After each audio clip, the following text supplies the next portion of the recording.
Assalamualaikum warahmatullahi wabarakatuh. Selamat pagi teman-teman semua.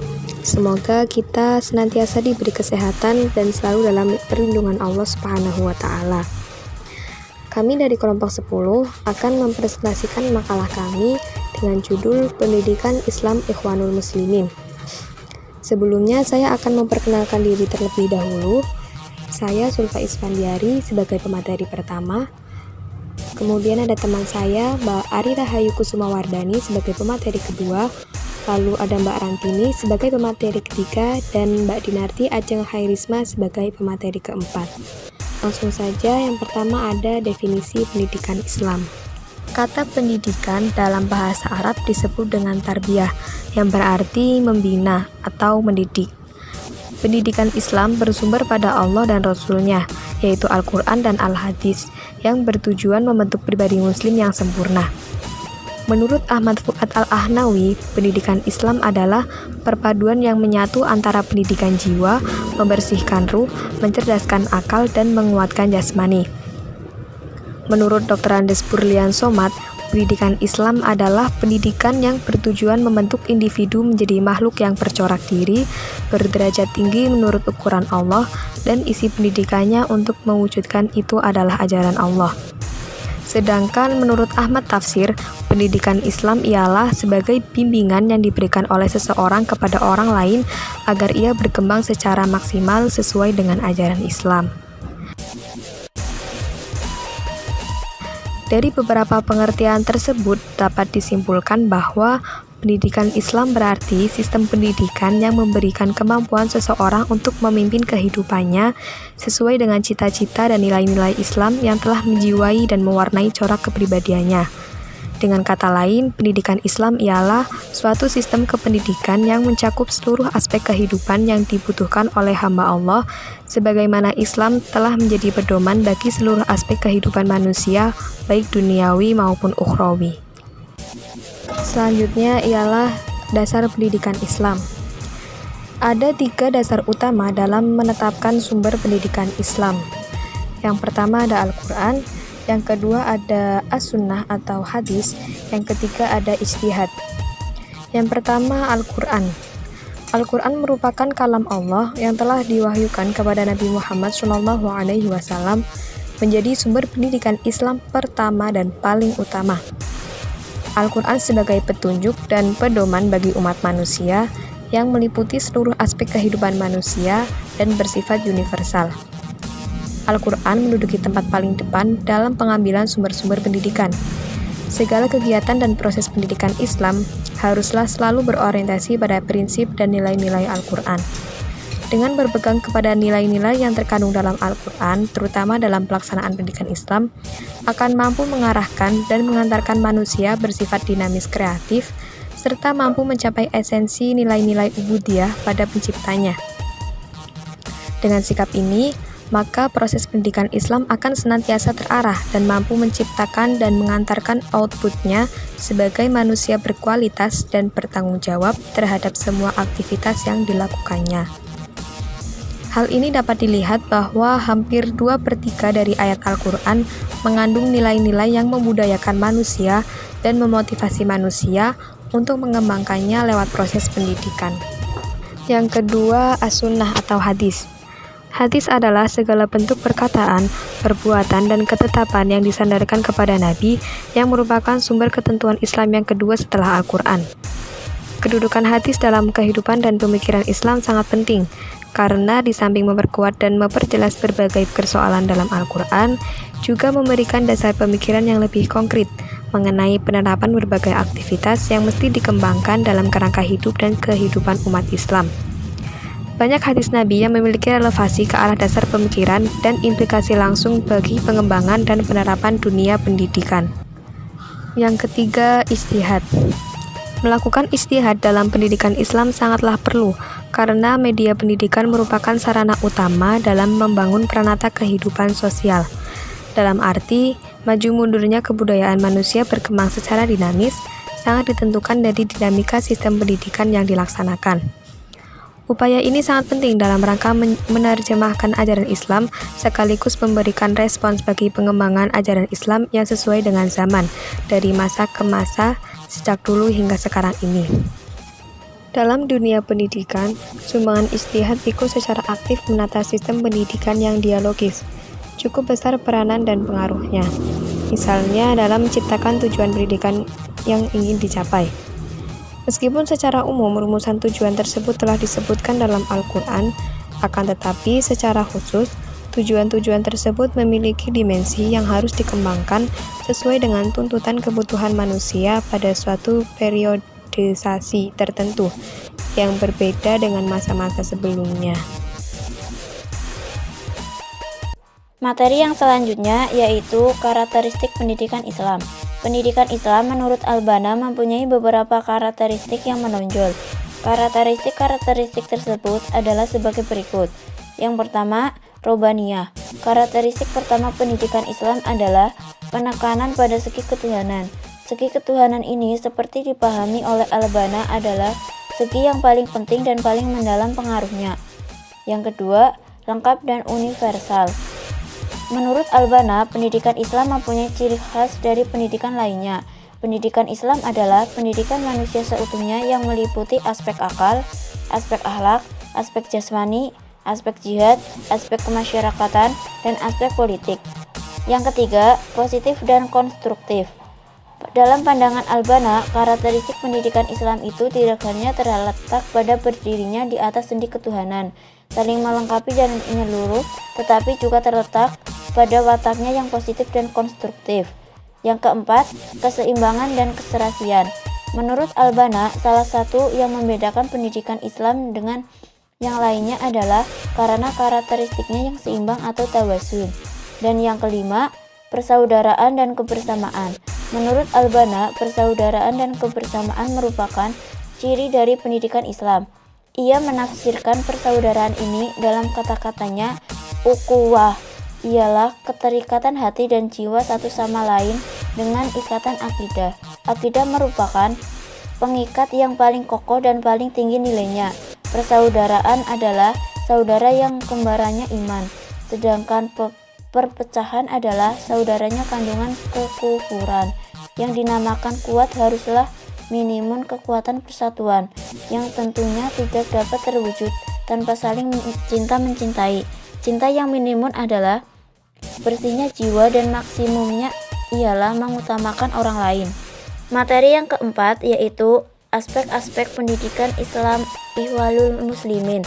Al-Banna menetapkan tujuan organisasinya yaitu Ikhwanul Muslimin. Yang pertama adalah pendidikan yang benar atau tarbiyah sahihah. Untuk mencetak jiwa bangsa, ia adalah sarana mereka dalam membentuk generasi baru yang beriman kepada ajaran-ajaran Islam yang sahih, berusaha mewarnai bangsa Mesir dengan warna Islam dalam berbagai penampilan kehidupannya. Al-Banna dalam mendidik kadernya melalui aspek-aspek sebagai berikut. Yang pertama, pendidikan akidah. Urgensi pendidikan akidah menurut Ikhwan al-Muslimin seperti yang dikemukakan Hasan Al-Banna adalah salah satu elemen utama pribadi muslim adalah akidah yang bersih atau saliman akidah. Ia juga mewajibkan kepada setiap anggota jemaah untuk mempelajari satu risalah tentang dasar-dasar akidah. Yang kedua, pendidikan intelektual. Pendidikan intelektual atau pengembangan wawasan adalah sesuatu yang ingin dicapai Ikhwan. Ini menempati posisi yang penting. Perhatian mereka pada aspek ini berangkat dari keyakinan bahwa ia adalah sikap Islam itu sendiri. Mereka melihat bahwa Islam tidak membekukan pikiran atau memasukkan akal. Yang ketiga, pendidikan moral. Rasa moral adalah pembawaan manusia sejak lahir, dan selama masa beradab-adab, ia telah menjadi ukuran tingkah laku moral manusia biasa yang membenarkan sifat-sifat tertentu dan mencela sifat-sifat lainnya. Sementara kesanggupan instiktif ini dapat berbeda-beda dari manusia ke manusia. Kesaudaraan batin manusia telah memberikan sesuatu putusan yang lebih kurang seragam sifatnya dalam membenarkan tingkah laku sebagai buruk atau jahatnya. Yang keempat, pendidikan sosial. Yang pertama kali dilakukan dalam langkah perubahan sosial ini adalah melakukan sesuatu yang bisa mengubah seseorang dari statusnya sebagai individu menjadi sebuah pribadi. Ini dilakukan dengan mengubah sifat-sifat asal yang mengaitkan dirinya dengan jenis atau spesies untuk mengaitkannya dengan masyarakat. Yang kelima, pendidikan fisik. Ikhwan memberikan perhatian kepada pendidikan jasmani. Itu dimaksudkan agar setiap individu siap memikul beban-beban jihad. Artinya, pendidikan jasmani menurut mereka bukan sekedar kegiatan untuk mendapatkan kekuatan dan kebugaran tubuh, namun juga berkaitan erat dengan tujuan-tujuan ideologis yang berhubungan dengan jihad fisabilillah, juga untuk melaksanakan tugas dan beban kewajiban kemanusiaan sebaik-baiknya.